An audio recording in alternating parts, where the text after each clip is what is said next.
I thought it would be just another shoot, an abandoned ranch, a simple story for my channel.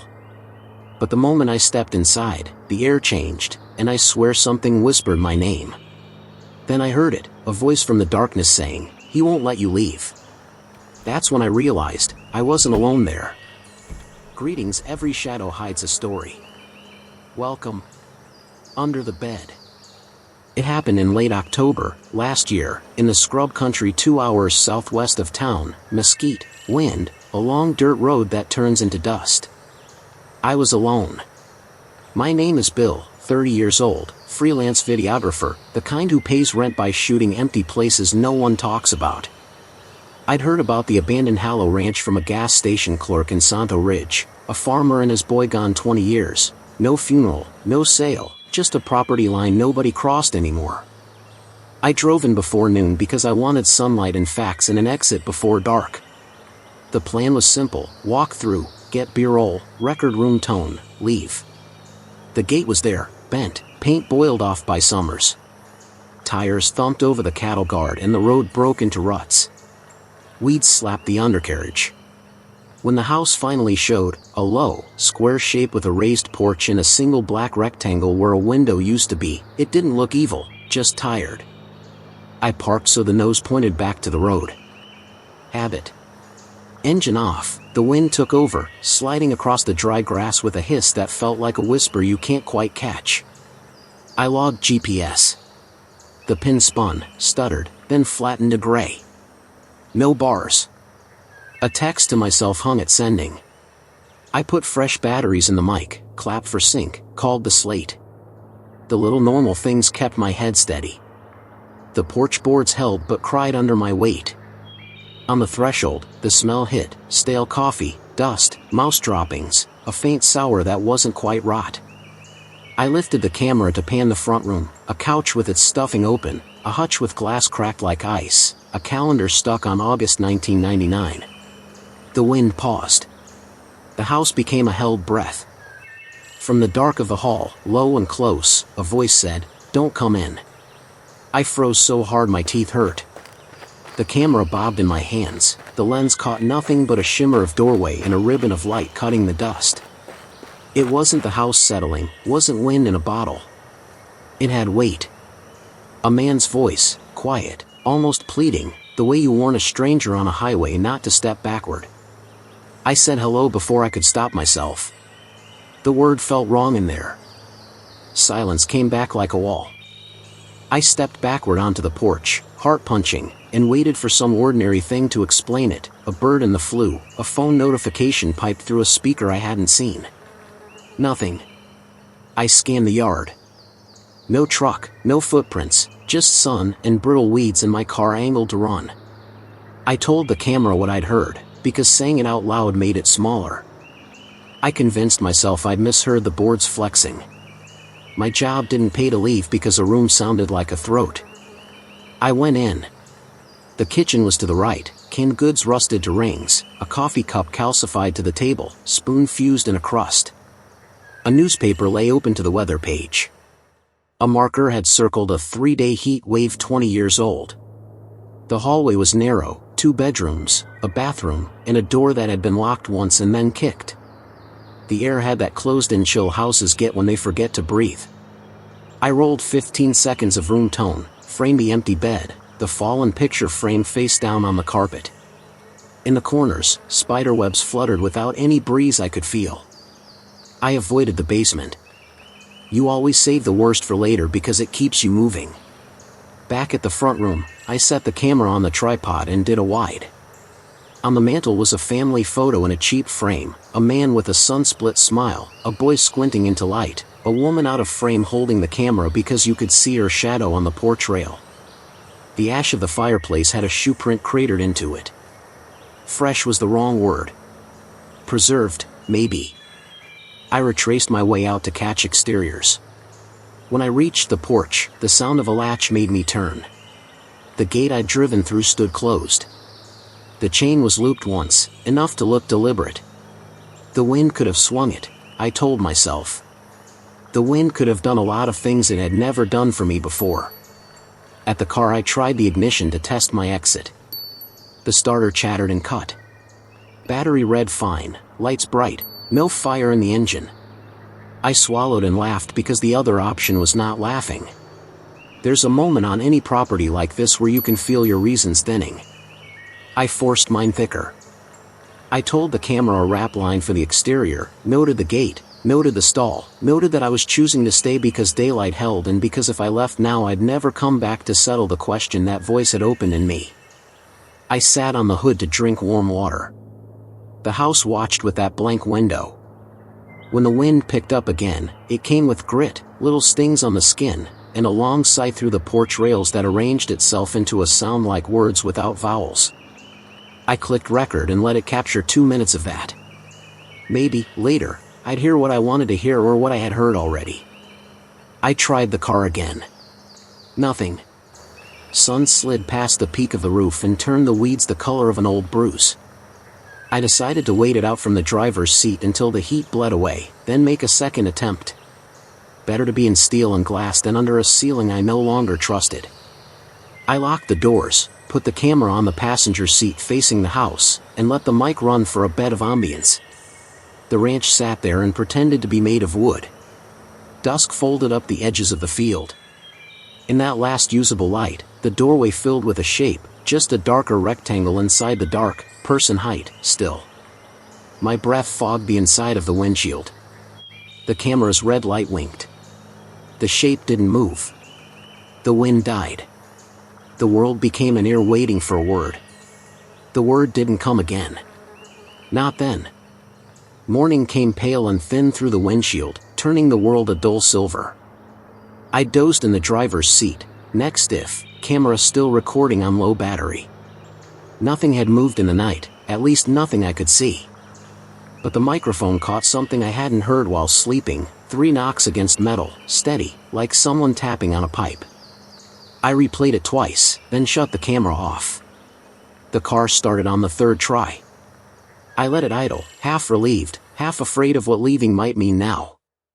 The gate was still chained. I stepped out, rattled it, found the hook twisted so tightly it would take tools to free. Whoever had closed it hadn't wanted it reopened. I told myself I'd stay 1 more hour, get the basement, grab the detail shots, prove it was only a house. Maybe I wanted to punish my own fear. The air was colder, though the forecast had promised heat. The sun had a film over it, the color of old nickel. Inside, the smell had thickened. I called out before crossing the threshold. Nothing answered, just the low hum of silence, as if the house was holding its breath again. I switched the camera to night mode for the darker corners. The display tinted everything green and ghostly. In the kitchen, chairs stood where I'd left them, but the coffee cup was gone. The ring it left on the table remained. A draft brushed past my sleeve. I swung the light toward the hallway. A single door moved, barely, a creak wide enough to hear. I followed the noise into the narrow corridor, passing the photo on the mantel. The glass was cracked deeper now, the man's smile bisected. At the end of the hall was the basement door. Yesterday it had been swollen shut, now it hung ajar. The air rising from below was cold enough to sting my eyes. I crouched to film the threshold. Dust swirled in the beam, then shifted direction like breath. A metallic thud came from below, then a scraping drag. The house absorbed sound strangely, it didn't echo, it swallowed. I said into the recorder, probably an animal. Maybe raccoon. Saying it made it true for half a second. Step by step I descended. The wood moaned under my boots.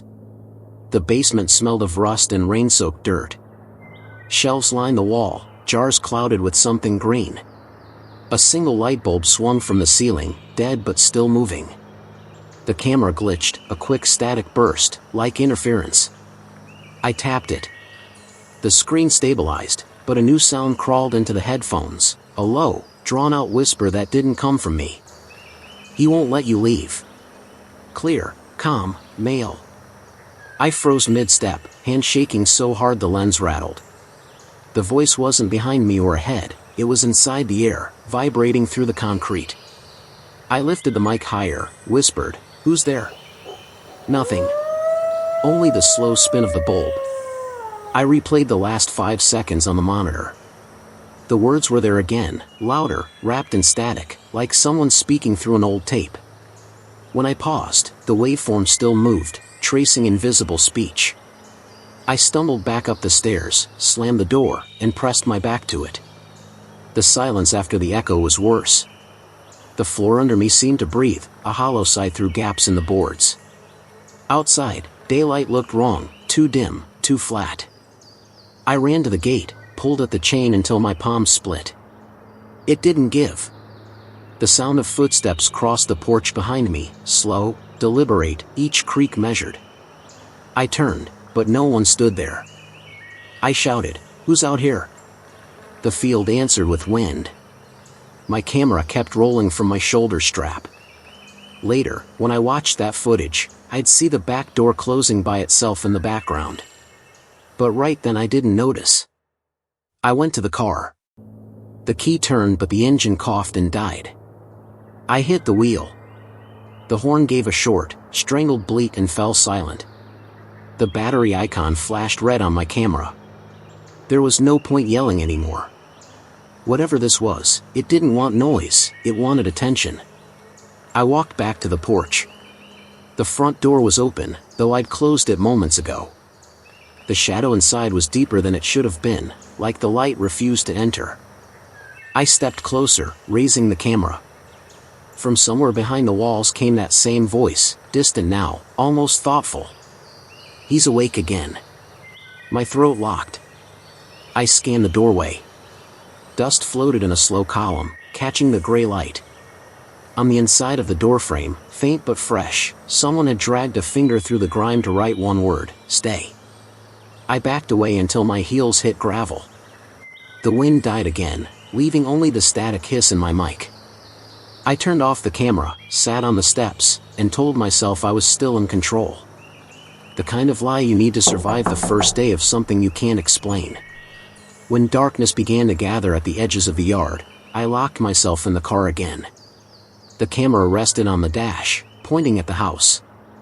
I kept watching that open doorway, waiting for logic to walk out of it. It never did. The third morning broke with no sound but the clicking of the cooling engine. I hadn't slept.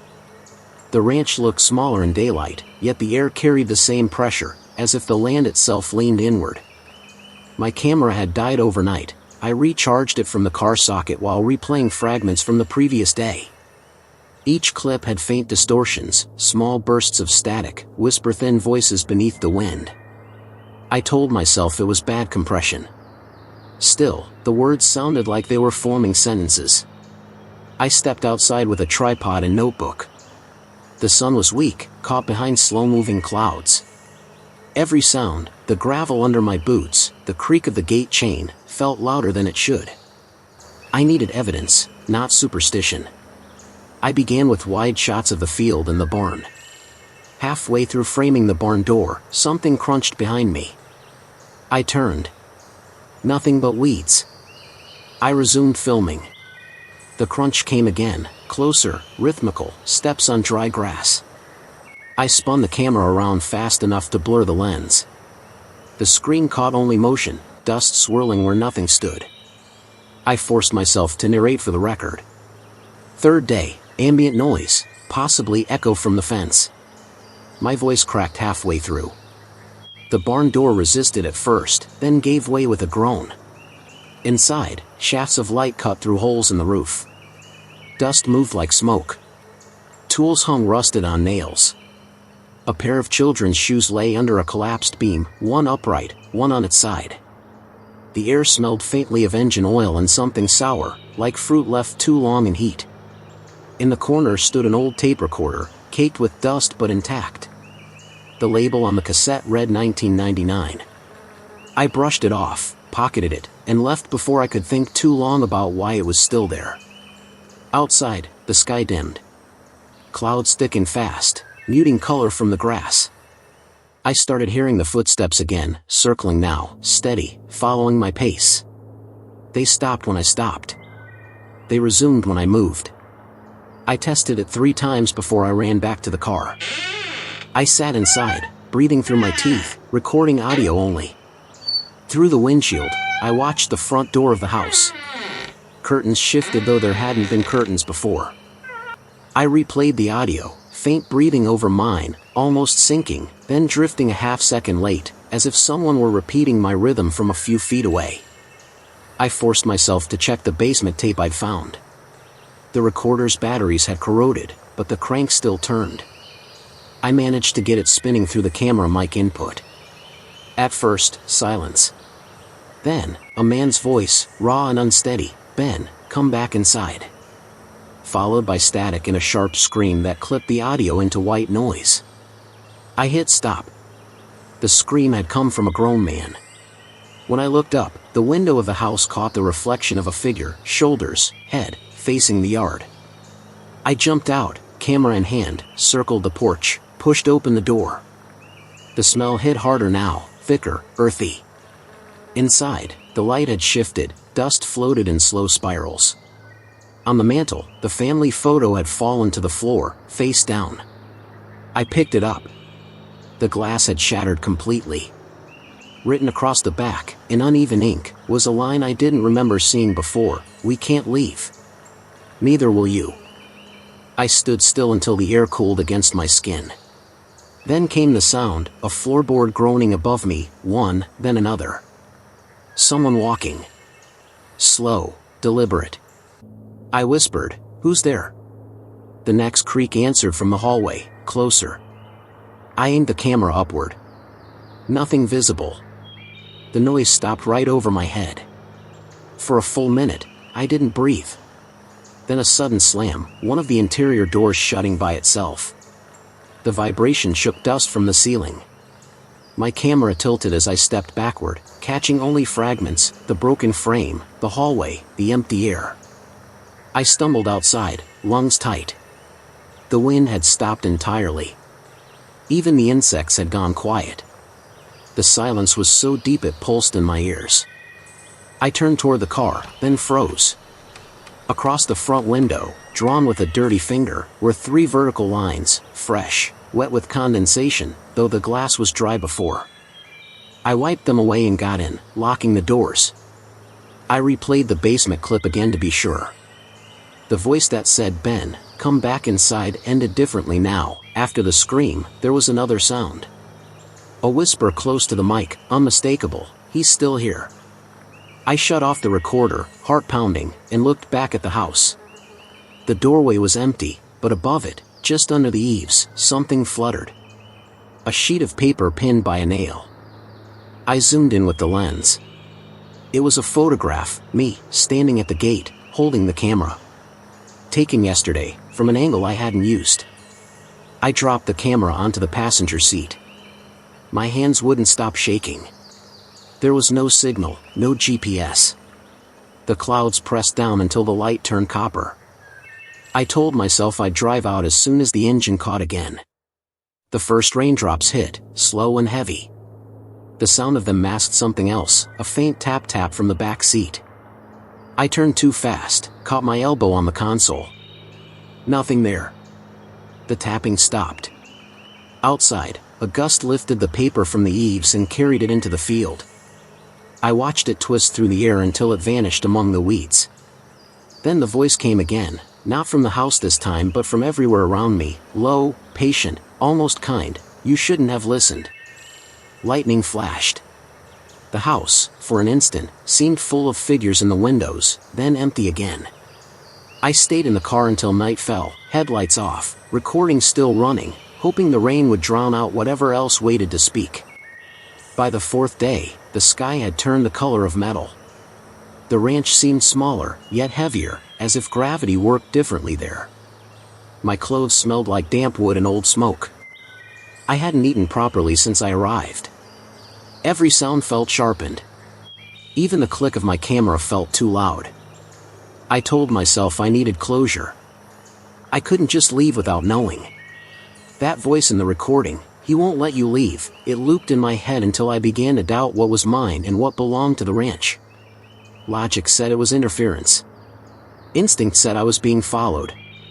The morning was windless. I unlocked the car, checked the batteries, and scanned the field. Nothing moved. The barn looked darker than the day before. The house door was still open, waiting. I walked toward it, recorder on, muttering into the mic to keep my nerves from splintering. Inside, the air felt thick, colder than outside. The floor groaned like a voice under pressure. I followed my own footprints through the dust until I reached the hallway. The basement door, still half open, seemed to breathe. The draft that came from below was wet and cold. I set up the camera on a tripod at the top of the stairs. The light on the ceiling flickered once, though no power lines ran here anymore. I started down, one slow step at a time. The smell hit halfway, rust, mold, and something sour, faintly metallic. When my boots reached the concrete floor, I saw what I'd missed before. Along the far wall, scrawled in chalk, were words half erased by moisture, "He's waiting for you." The old tape recorder still sat on a crate, the same cassette inside. But now it was running, spinning with no sound, the reels turning on their own. I pulled the plug. It kept turning. The air pressure changed, like something exhaled behind me. I turned fast. The stairs were still there, but the door above had shut. The only light came from the narrow slit where the hinges met the frame. I called out, "Who's there?" My voice bounced once and vanished. Then, through the recorder, came a faint voice, not the same tone as before, softer, trembling. "He's still here. You brought him back." I took a step backward, camera trembling in my hand. The words grew louder, overlapping themselves, dozens of voices now, men, women, children, all whispering the same line. The sound came from the walls, not the device. A sudden crash split the noise. The light flickered out. Total dark. My hand found the flashlight, the beam shook with my breathing. On the ground near the recorder stood 3 pairs of boots, empty, upright, facing me. One pair was small, maybe a child's. The flashlight dimmed, batteries draining fast. I turned it off to save power. The darkness pulsed, alive. Something brushed my sleeve, cold, like water touching skin. I swung the light back on. Nothing there. But on the wall beside me, new writing had appeared in smeared chalk, "Bill, don't leave him here." I froze. My name.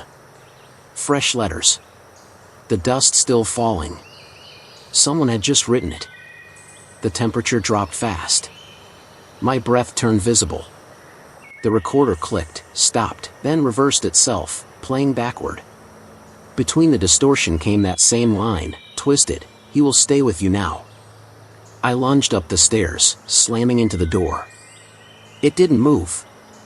I hit it again and again until the frame splintered. It opened suddenly, as if something released it from the other side. I stumbled into the hallway, light burning my eyes after the dark. Behind me, the basement door swung slowly shut. The house groaned once, deep and long, like a sigh. I ran outside, almost tripping over the porch step. The sky had darkened, clouds hung low and heavy. My hands shook so badly I could barely hold the camera. On playback, the footage was warped, colors bleeding, shapes bending. At the end of the clip, a figure stood at the bottom of the basement stairs, motionless, looking up toward me. The image froze there for half a second before static swallowed it. I didn't remember seeing anyone. By late afternoon, I sat inside the car, engine dead again. I played the tape once more, hoping to catch a logical explanation. Instead, new words came through, "You let him out." The wind picked up suddenly, slamming the gate against the post. The sound echoed through the valley, metal against metal, over and over. Each clang felt timed, deliberate, like a signal. I watched the house from behind the glass. The basement door was visible through the open front. It moved slightly, not from wind but from rhythm, as if breathing. I whispered into the recorder, "If anyone finds this, don't come here." As I said it, something flickered in the rearview mirror, a shadow seated in the back seat, just behind my shoulder. I turned instantly. Nothing. Only the faint smell of damp earth. The clouds broke for a second, letting through a strip of sunlight that died as quickly as it came. The fields went silent again. That night I didn't try to leave. I couldn't. The engine was beyond help, and the gate chain was welded tight. I stayed in the car with the camera running, pointing at the ranch, waiting for dawn that didn't seem to want to come. By the fifth morning, the air itself felt wrong, heavier, too still, like the world had stopped moving beyond the boundaries of the ranch. My watch had frozen at 6:17 a.m. The sun was pale, hanging behind thin clouds that never shifted. I sat in the driver's seat, staring at the house through the cracked windshield. The camera light blinked red on the dashboard, recording everything though the battery was nearly gone. I hadn't slept. The whispers from the basement hadn't stopped all night.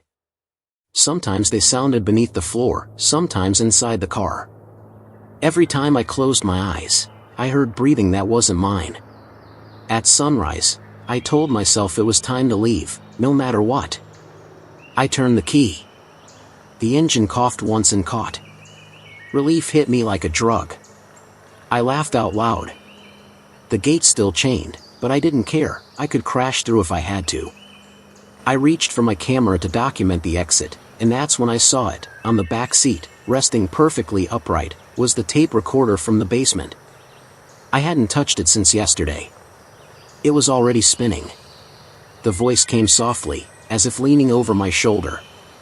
"He won't let you leave." I froze. The air inside the car turned colder, my breath fogging the glass. I tried to grab the recorder, but my hand stopped midway, as though something unseen pressed it down. The sound of static rose until it filled the car, sharp enough to vibrate in my chest. Then, a child's voice joined in, whispering between bursts of white noise, "You let him out." The steering wheel jerked slightly under my grip, like something beneath the car had tugged it. I shifted into drive and hit the gas. The tires spun, throwing gravel. The gate loomed ahead, and I braced for impact. The instant the bumper struck the chain, everything went white. When vision returned, I was parked again in front of the house. The gate still closed. The engine silent. The camera on the dash blinked, showing the same timestamp as before. It was as if I had never moved. My hands wouldn't stop shaking.